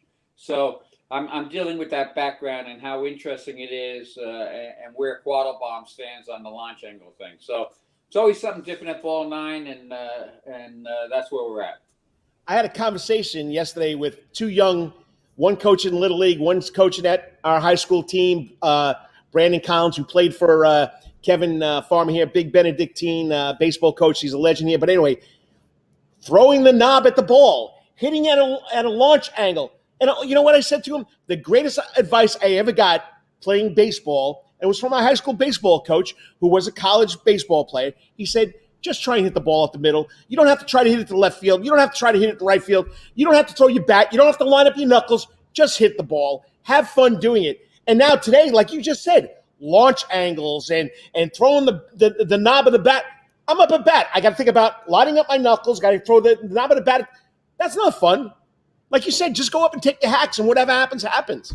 And it's only getting worse. I mean, look there was another, and I'm talking about the major leaguers now. I'll transfer over there because I think it all works together. Another no hitter last night. You know. Yep. I think I could throw a no hitter the way these guys are going. Kevin, how about I was just again the stuff because I just don't right off the top of my head. I do my research and I was just looking at these numbers because a lot of people were excited about the Mets win, right? Because they came back and won. Well, look at the Diamondbacks. They were 1 for 16 with runners in scoring position last night. In their last 4 games, they're 3 for 44 with runners in scoring position. I mean, that's pathetic. You can't even try to be that bad. But what that tells me, and that's what's happening throughout baseball, they're all into, the launch angle, and the pitchers have figured it out a little bit. And I said this a while back, they're just going to throw higher strikes. And even the Yankees, and I know your love for the Yankees. Look, you never know what you're going to get each day with the Yankees. And the game yesterday, some of the things they did it's a clown show. So what's happened is all these Ivy League guys have gotten into the game, and so I'm not saying it's all bad. Don't get me wrong. I think there are some good philosophies, but you can't turn hitting is a science. But one of the best talk about coaches. One of the best comments I ever got from one of my coaches early on was talking about hitting, and I've told this to many players. The latest Pete Alonso, and they all love it. Every time I mention this to a player, they almost go, "Wow, that's great. I'm gonna keep about that." But the coach said to me, talking about going to the plate and hitting, he said, "If you think, you stink," and that's it. You got to have all your preparation done beforehand, and you just got to let it fly and be a natural hitter. So that's where we're at. It's infiltrating itself, and I'm sure you see it depending on in the high school levels. And it works to some degree because if the pitching's really bad, you can take advantage of it. But if you're challenged by a good pitcher, these guys are the greatest athletes in the world in the major leagues, and they're being turned into non-hitters because of the approach they're taking. Kevin, a couple of things as well. I think you said talking about even youth baseball. Like, for instance, my son had a rough spring in his middle school league, but championship game the other day, he goes 2 for 3. Just he got there, he's like, "Hey, Dad, I'm just going to take some free swings." Wasn't thinking about it, hitting an oppo. Those things apply. But the strikeout rate right now in Major League Baseball, even talking about the Atlanta Braves, and how they are the worst in baseball at hitting fastballs. I mean, you would not think it's hard to believe, isn't it? I mean, Major League Baseball players, and I know everybody's throwing 95 now, and that's one thing. But to go from being the best fastball hitting team last year to being the worst fastball, is that a tribute to all this? I mean, are people just truly buying into – I mean, even guys like Freddie Freeman, who's a Hall of Fame career on his way, of just hitting at opposite field. What is those things developed in it too so much now it's getting ingrained in the player's head? Absolutely. And Freddie, I'm glad you brought it up, and that's a good point. I'm good friends with Chip Carey, the Braves announcer, and he does a wonderful job, always has. And you can just tell when and Tommy Glavine I know well, and Frank Core. So I watch a lot of Braves games. That's my point. They do a wonderful job. And you can see with the approaches of these guys what's going on, that it is in their heads. And even Freddie Freeman, one of the things I can say about Freddie is, and this, the Braves really needed to lock up Freddie for the future. And this could be in his head now, too, because, he could be a free agent, could go somewhere. And to me, the Braves, they're playing with fire across the board. They've changed. You watch Albies this year, and I think Albies is a different type of hitter than he's been in the past. He's trying to pull everything. That's what happened to Lindor. Lindor hit the home runs, got crazy, got long with his swing, and now he's We'll see if he gets back, but he's been abysmal. And again, he played well in $300 million. Yeah, when he was chasing the contract, he was doing great things. He gets the contract, he loses his focus, and that's my point here. Focus is a huge thing in hitting, and if you lose your focus to one little bit extent, and I think that's what happened with Freddie. Freddie may be concerned about his future, and everybody thinks Freddie's going to be a Brave forever. And again, I know Chipper Jones real well, and Freddie is like the new Chipper Jones. But you never know in baseball. You never know. Freddie's from, the Angels just got rid of Pujols. I know they love the other kid, but could you imagine if Freddie, I went to high school out there, if the Angels suddenly, pay him or the Yankees. Could you imagine Freddie Freeman in the Yankee Stadium? That would be pretty nice with that lineup. So teams got to be careful what they do, how they plan for the future, and locking up Albies and Acuna, who was my preseason pick for MVP, and he's certainly showing it. For them not to be hitting with what Acuna is doing, that's really scary. And not to pick too much on the Braves, but the shortstop has really got to change his approach. Dan Swanson. To me, he's killing that lineup, and it's too much about how he looks as opposed to how he produces. Versus how he looks. I love it. Man. You're listening or watching the Coach and AD on the Karl DeMasi Sports Report, live from the center of the sports universe. Coach's Corner, all part of Coach's Corner Sports Network. We're talking to Hall of Fame baseball writer. He's still getting at it on ball9.com. Kevin Kernan worked for the Post, was out in San Diego for a while, came back home. All right, my question to you is, all right, you're more into this baseball thing, and you follow the game, you follow the fans. Every year, early in the season, we listen to Brave fans start panicking. We're 30 game into the season. It's not over till it's over. You know what I mean? Well, that's a great point, and that's the beauty of baseball. And I think because of the short season last year, people they've lost their marbles a little bit, and they're thinking it's another 60-game season. The Braves, all these teams, and here's the thing, Coach, nobody's any good really, and by good I mean Dodgers are up there, but look what the struggles they've been through, and I think this is the latest we've been in the season with no team playing 600 baseball. Some other scary numbers. I think I was looking, all but like 4 teams are hitting less than 250. Less than 250. 5 teams are hitting like under 220 or 210. And here's the thing that drives me crazy. And I call them the nerds just to make it simple. The nerds who are in charge keep telling us one thing, but the results tell us something else. Are you going to believe your eyes and your expertise as being a baseball fan, or are you going to believe what they're telling you? And the fact that the players will not relent and hit the ball the other way, even when I'm watching games, there's nobody on the left side of the infield, and they're pitching them away, and they still won't hit the ball away. So to me, it's on the players. But the players know they get hit. They get paid for home runs. You can hit 240, hit your home runs, you're going to get paid. And there's a whole new flow. I'm advocating at least one team, and I think the Marlins are starting to do it. I'm advocating a team to bring back defense and contact. If you do that with good pitching, you're going to be in. And the Marlins have great pitching. It's hard to get the hitting going because they've had some injuries and they can't spend the kind of money the other teams do, but they need to start spending money on hitting.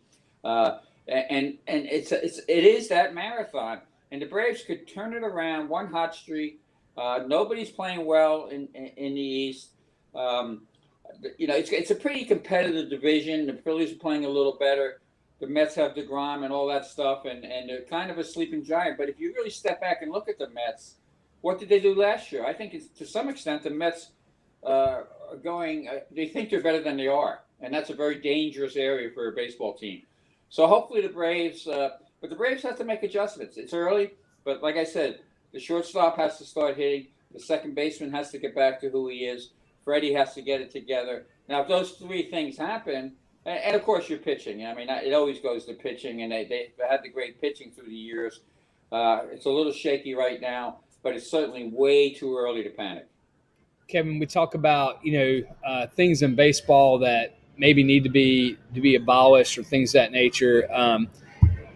I would like to see baseball outlaw the shift. I mean, granted, I'm with you. If the players can't take the simple single down, third baseline on the shift, that's on them. But it's almost like sacrilege if they do that. It becomes some unwritten, once again, baseball rule. I mean, what do you think about teams in the shift and all this stuff? I mean, you look at, hits that are probably taken away from the shift. Should something be done with that, or is a shift here to stay for forever? Well, a lot of people in baseball think like you. There are some people in charge, Theo Epstein, and some other people think you need to get all the infielders back on the infield, on each side of the bag. I guess you would call me a baseball libertarian, because I think baseball, every problem that baseball has can be taken care of on the field if they let them and if they have the will to do it. Players have shown they don't have the will to do it, especially this generation of players. They're easily led.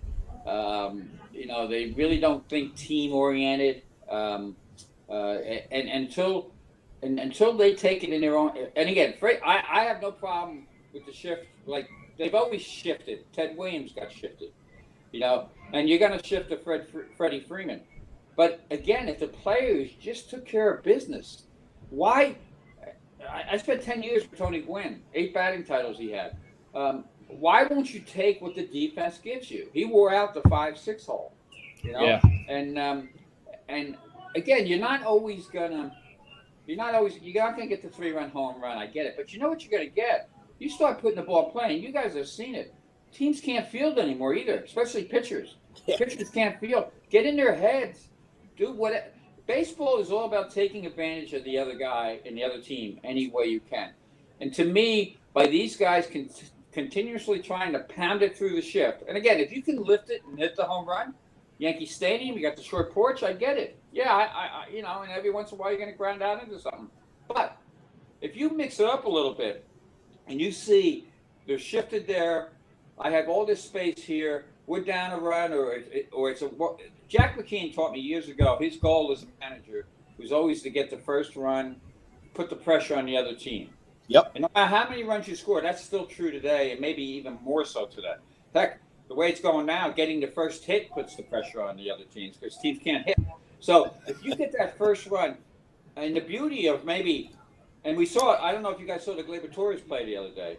Gleyber Torres, he got a single through. There was no second baseman, so something that's been an out for the last 100 years was a single.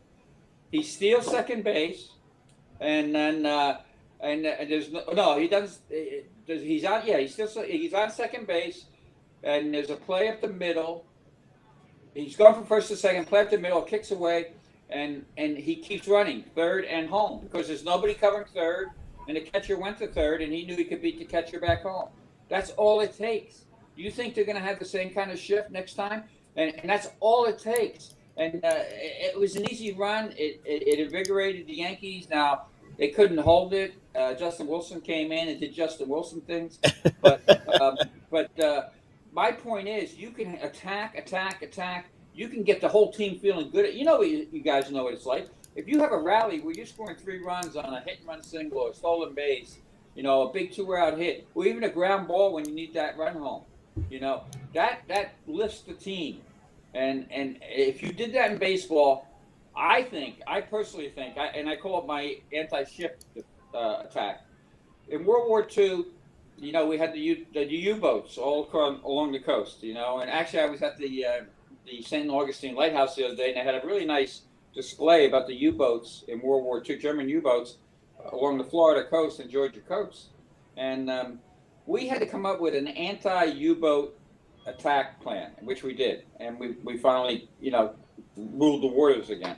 Baseball has to do the same thing. There has to be I would go so far as have an anti-shift coach. And he would teach the little things like bunting, hitting it the other way, taking the extra base when nobody's there. You know what you can do a lot now? You can do hit and run. Here's one other point on that, fellas. If that catcher's on one knee framing, steal second base every time. Every time.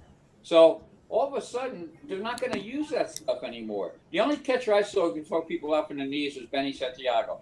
To me, it's incredible that these players and these teams are so dumb that they see guys framing, holding that ball on one knee, off balance, and they're keeping fast runners at first base. Everybody on my team would have the green light, and if you did that, you make the game more exciting. And I'm actually advocating. I have some friends with the Rockies, and especially the way the Rockies play in that big ballpark, and they have issues there beyond everything else.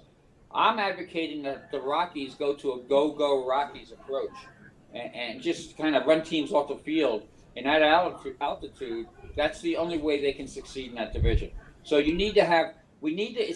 like the early 60s.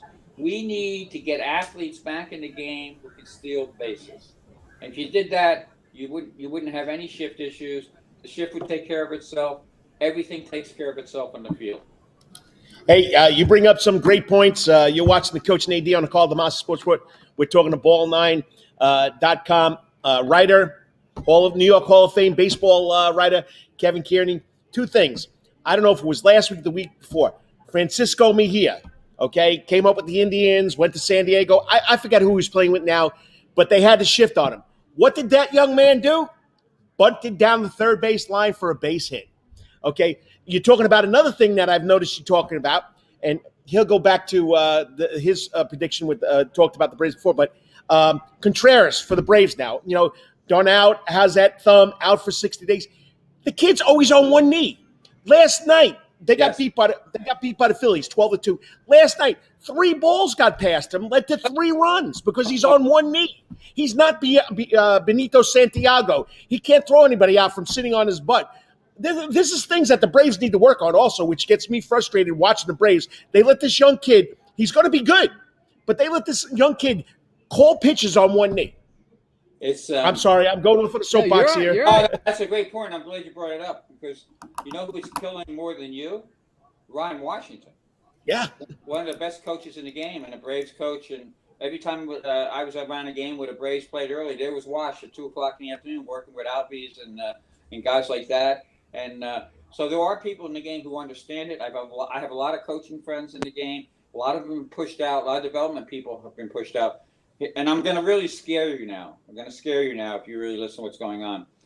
I talked to a couple scouts who've been at the Florida State League games. And it's not called the Florida State League now. It's called Low A Southeast, even though all the teams are in Florida. But that's how the New York elites view Florida. They think it's Southeast, and they destroyed all the names in the minor leagues. But here's my point. These scouts that I've talked to have been at the last 3 Dunedin games against Tampa. The one scout told me he went to bed after the first game and prayed to God that, oh Lord, let this be the worst baseball game I've seen in this year, because it was just a horrendous game. And like you say, pass balls, wild pitches, because all these guys are on one knee. They have an automatic strike zone now in that league, and they got guys framing on one knee. Why? It doesn't matter. It's an automatic strike zone. You're going to tell the computer, or whatever, or the cameras. You're not going to fool the cameras. And they still miss about 20 pitches a game, by the way. And baseball did such a bad job of implementing that. They should have put that in the AAA where guys at least have an idea about the strike zone. So now you have a postage stamp strike zone in the lowest, like low class A. So those kids are all befuddled because none of them have any command because it's all about drive line, velocity, and and no command. So spin ratio. We got to have a spin ratio. Spin rate. Yeah. There were 500 pitches in each of the last 2 games. 500 combined by both teams. All kinds of pass balls, all kinds of runs scored, all kinds of bad defense. One pitcher, and they don't do fundamentals because they don't allow coaching staffs to coach anymore. So one of the pitchers from Dunedin, I was told, a kid that threw the ball really hard, looked pretty good. Third batter of the game, there was a little chopper to first. He got there late, ran into the runner, and hurt his knee. So the ramifications of this are huge, but nobody's really reporting it. They'll just tell you what they want you to hear. And the media really needs to get on top of this and say what's really going on. But if this is the future of the game, what's going on in low class A, baseball is really in big trouble.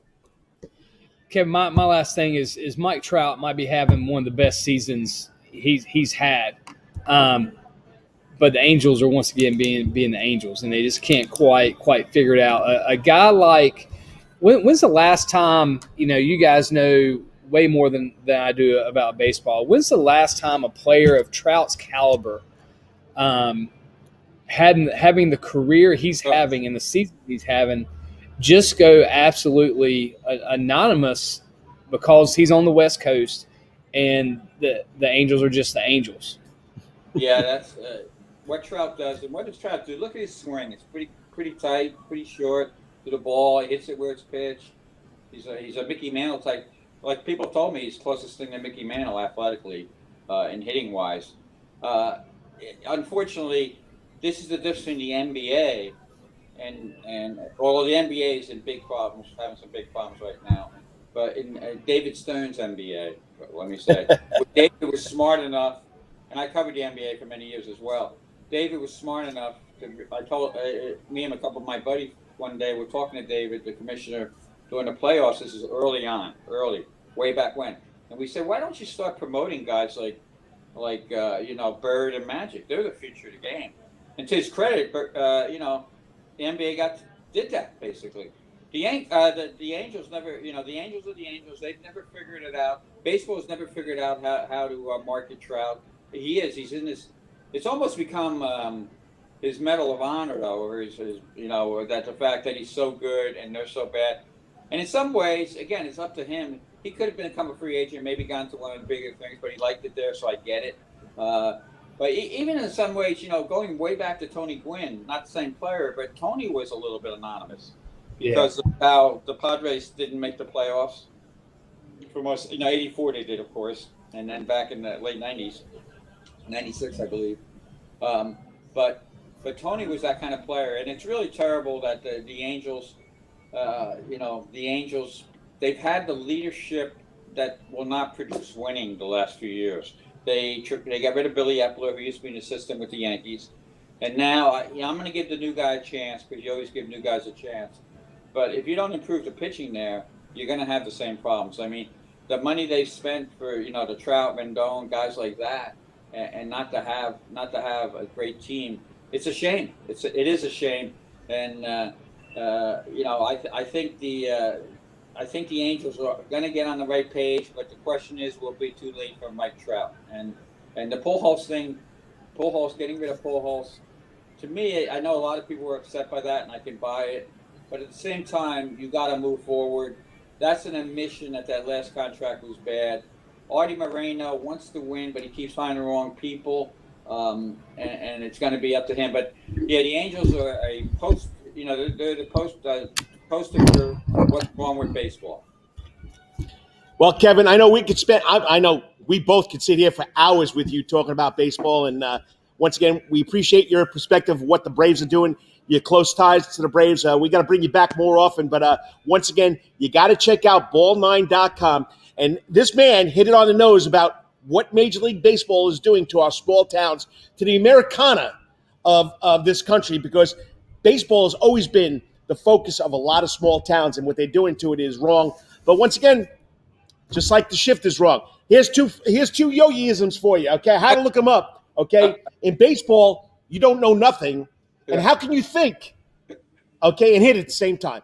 Exactly. Like I said, if you think, you stink. And the problem with baseball right now is there's too many Ivor Leaguers thinking of how to change the game instead of let the coaches and development people and the players play the game. There's no more baseball gods. It's all baseball nerds. Exactly. So, the fans have got to vote with their feet. That's the bottom line. And we'll see where it goes. And I'll leave you with this. I've been trying to push some of my friends. I don't think you'll do it. But people with money that I know, obviously you can't do it as a sports writer. But if you started another baseball league now, you're not going to – now I get it. You're not competing with the major leagues or the National League, American League. Because I want to say this, too, to make it clear. These athletes today are the best I've seen. So they can do these things that we're talking about if we let them.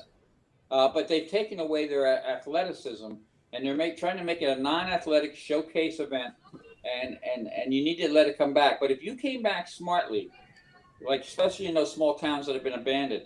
Could you imagine if you came up with and you start small, but you start a small league, and you call it the Real Baseball League, the RBL, and you actually have coaches and development people, and you become a feeder league, maybe for the minors and maybe for the majors, but you start playing baseball. All the things we talked about that fans love: hit and runs, stolen bases, good defense, hustle. You watch these teams, and again, the lower minors, they walk off and on the field. It's disgusting. They have no energy. And one last thing, all the injuries, fellas, all the injuries. They told us they were going to fix the injuries. They've made the injuries worse. So again, if you look with your eyes, you're seeing something totally different that baseball is telling you. And why do these guys all pull hamstrings? Because that's always my amazing thing. And you guys being involved in sports your whole life, you understand it too. The real athletes never pulled hamstrings in the past. Never. Once in a blue moon, if maybe step funny or something like that. But because they never sprint anymore, so they may hit a ball and sniff a hit, and all of a sudden they turn it on and they blow something out. So all this, and of course the Mets just had their top pitching prospect. He's going to have Tommy John. And I've been hearing for years how they're going to fix all the injuries with pitching, with pitch counts, which only made the game worse because pitchers never learned how to pitch in depth. Exactly. So again, they've done everything to destroy the game, but the game is too good to destroy.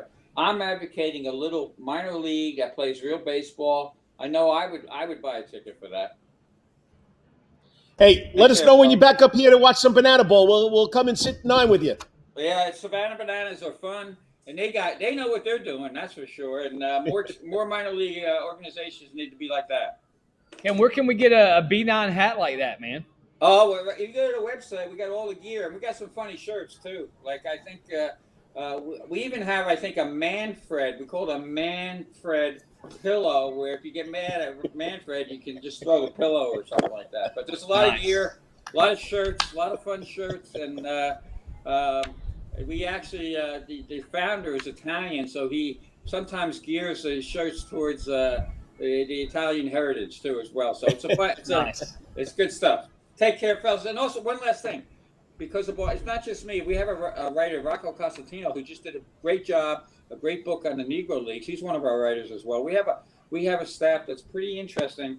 So it's not just me spouting off or me writing something, and we do some videos as well. So someday we'll hook you up with some other people from Ball 9. Hey, let us know. Great, man. Awesome, Kevin. Appreciate you. Always great to be on. Talk to you, Kevin. Bye-bye. Awesome, man. I mean, what a great – he loves what he does, and he knows what he does, and I love his he's got a lot of great points. And, I could do this for hours, but, it's going back to the way baseball was played. It should be. Played. The way it played at high school level. I mean, you look at that now you look how – whether it's Coach Farmer and his or Philip Lee, you want to know how many times Coach Lee stole home this year? 5 times. Nice. Who steals home? Nobody. But it's like, hey, we're going to steal bases. We're going to try to hit and run. We're going to small ball it. We're going to put pressure on the defense. The way the game is being taught, and then it gets to as a different level. Like I said, it's a showcase event. Yep. When high school kids they go to showcase events and we'll say how far they can hit it, what their velo is, what their spin rate is, all this stuff. What their launch angle is. Yeah, how about just being a great baseball player? Someday. All right, we got to thank our sponsors. Okay, we'll be back in 3 minutes.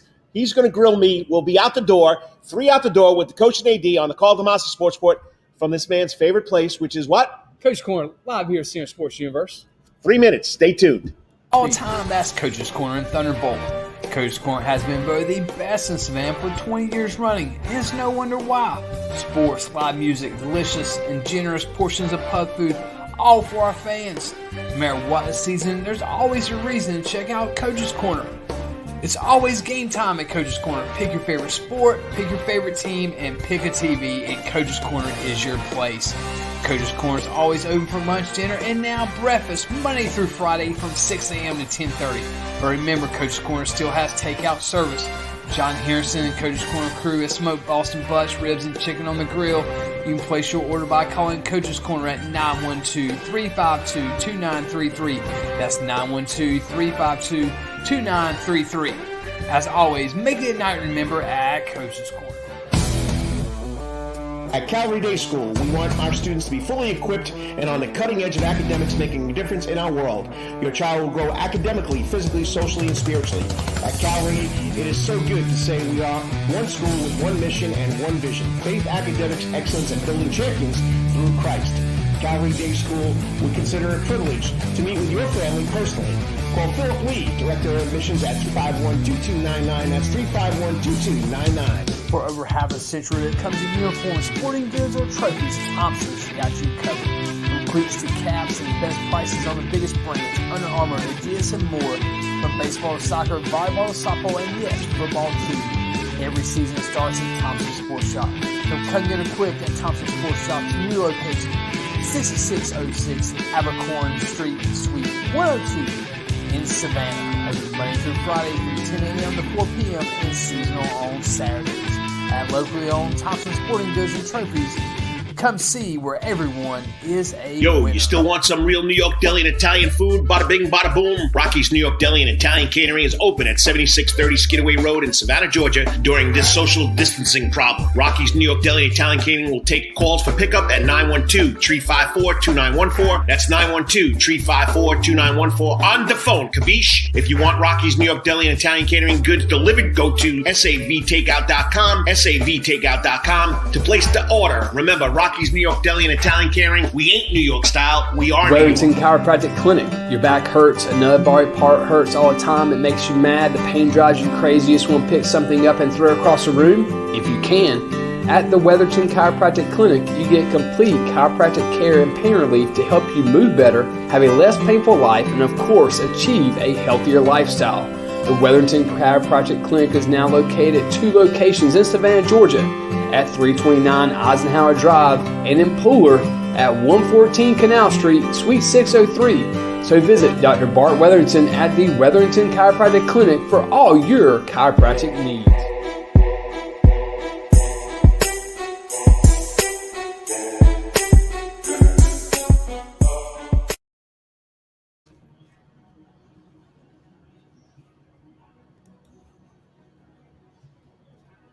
And welcome back to the Coach and AD on the Karl DeMasi Sports Report. It's getting a little sunny in front of us, but you can see that little, let me swing it around here, the Coach's Corner right between us. It's always fun every Saturday morning to be here live on the Coach's Corner Sports Network. And you know what? That was a great interview. Oh, man. I enjoyed it much. Kevin Kernan, Ball 9. It's so much fun. And he's got great opinions, great insight. He knows a lot of people. People are free to talk to him. He's talking about getting back to the basics of baseball and what makes baseball so great and pure. Friends with Chip Carey. Yeah. So he does have a little Braves connection there. He knew some great stats as well. So he's sitting in the shade. I'm sitting right in front of the sun window. What do they call it? Skylight. The skylight. Well, it's a little covered, but it's starting to come in here bright. So once again, we're in the Sound Garden where we started this all last year. And it's a packed place. You asked me who's on tomorrow, next week. Let me find it. The Rush Tribute Project. Coming from Milwaukee, Wisconsin. Milwaukee, Wisconsin, May 15th at 7 p.m. to 10 p.m. Remember, go to Eventbrite to get your tickets. Coach Corner. There's a band every Friday and Saturday night from here on out. They also did it during the COVID-19. And he made a lot of people happy because, COVID-19, getting stuck in the house. And once again, the soundstage is unbelievable. So come out and check it. All right, we got to get out the door. He's got to do things. I got to do things. So it's 3 steps out the door. He gets to fry me today. Coach's Corner. He's going to get to fry me. I got him last week. He's going to get me this week. All right, what was the first food eaten in space? Tang orange juice. Eaten. Oh, not drinking. Yeah. Eaten. Powdered chicken sandwich. Applesauce. Pork chops and applesauce, eh? There you go. All right. Even though Spam is considered the popular Hawaiian treat, it originated in what U.S. state? Spam. I love Spam. We used to go on Boy Scout trips. I would pack 3 of those in my little backpack. Fry it. Man. Oh, fry it. Spam is great. What is it called? Spam and eggs. What do they call that? There's something you can get spam and eggs. Instead of corned beef and hash, it's called something else. But anyway, where? It's an Hawaiian treat. Although spam is considered a Hawaiian treat, it originated in what U.S. state? So if I bring a couple of cans, I'll make some money out there in Hawaii. You know that. Could. I'll give you it's a Midwest state, kind of upper Midwest state. I got to go upper Midwest. I would go with South Dakota. Minnesota. Okay. Minnesota. That's north. North. All right. What? Okay. All right. The cream in the middle of Twinkies isn't cream. Do you know what it is? That's why they last forever. Their shelf life is I don't know. That's like Fluffernutter. Oh my gosh. You know what's caught me? Oh my! When I saw this, I'm like, and I love Twinkies. Who doesn't love a good? Have you ever had a fried Twinkie? Yes. It's unbelievable. It's like a fried Oreo, man. It's unbelievable. Best thing ever. What is in the middle of a Twinkie? Oof. I never even thought about it. I just eat them. I know. You give me 5 of them and a big glass of cold milk. I have no idea. I'll give you another one. All right. The word Dorito means what in Spanish? Chip. Little golden things. Okay. So what's in the middle? It's basically like vegetable shortening. Vegetable shortening. Like Cisco and all that stuff. Oh my God. Yes. What they had, a little sugar to it? I guess, but I saw that. He fried me today, buddy. He fried me today with those questions. A vegetable shortening. And word Doritos means little golden things in Spanish. All right. Pumpkin pie was introduced at the second Thanksgiving. 1623 is when pumpkin pie was introduced. It's one of my favorites too. Put a little Cool Whip on top of it. Cool Whip isn't whipped cream either, I bet. I wonder if that has to do something with someone fry it. But anyway, we got to get out of here. We got a lot going on today. Once again, 12:30 out at Port Wentworth Baseball Field. The Habersham School is taking on Harvester Academy for a chance to play in the state GAPS, Georgia Association of Parochial and Private Schools League, which is combining with Georgia Independent Schools Association next week. So once again, get out there, watch the Patriots. They do a great job. Also, Georgia High School, I thought was going to have a reclassification, but now this man's got a little inside track. It might not happen. I think it should. There's a lot of people think it should. Once it kind of got out from our exec committee meeting, what they were thinking, I think they took a lot of pressure, a lot of heat. Hopefully they will do reclass. He's still going to be my Georgia High School liaison, so he's not going anywhere. You think he's going away. He's still going to be the Georgia High School liaison. So what else is there today? Okay, 5 o'clock, Daffin Park, Savannah Falcons, semi-pro football team. Yep. If you haven't checked it out, it's been legit. They played 5 games. Usually our semi-pro teams don't last long around here. So check out the Savannah Falcons, 5 o'clock, Daffin Park, $10 to get in. And go over Memorial Stadium today at 2 o'clock and at 5:30. His kid's digging this sport. I bet you're going to see this kid come back here and play for SCAD. Okay, and that's the NAIA National Lacrosse Championships. We have the women at 2. We have the men at 5:30. Anything else we can think of? Yeah, so Reinhardt from Georgia is the number 1 seed. They're playing Indiana Tech, who's the 2 seed. Right. That's the men's game at 5:30, and so be exciting. Get out there and watch it. Come support the local event. Savannah Sports Council. Robert Wells and these guys have done a tremendous job being great hosts. And listen, everybody that's been here all week is just love being in Savannah. All right, and we have the Georgia High School State Association Elite 8 games next week. Yep. We will have the soccer championships next week here in Savannah, but of course, we don't know what classification. Okay, we don't know what 5:30 and 8. We don't know what classification, so they'll be here next weekend. So once again, there's a lot going on. Make sure you check it out. And like we say every week, and I didn't bring it in today, mask up, wash those hands.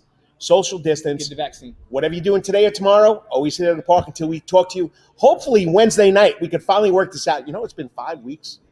It's been crazy. 5 weeks we haven't done our Wednesday Night Live. You can listen to the coach and the AD and always hit it at the park, and it may be your best week ever. We're out of here. God bless. Have a good one. Got to thank our guest quick. Kevin Farmer, awesome. Baseball coach, Benedictine. Luke Conneff, tennis player, Benedictine Military School. Wetherington Chiropractic Clinic of the Week. Thank you, Dr. Bart. And, of course, Kevin Kernan from Ball 9, Hall of Fame baseball writer, for giving us insight on the Braves. We need a new shortstop, eh? Well, we just need one that would rather play the game than look better. hits the ball well. That's what he's saying, okay? Other than that, just take us out to the ball game. Butt down.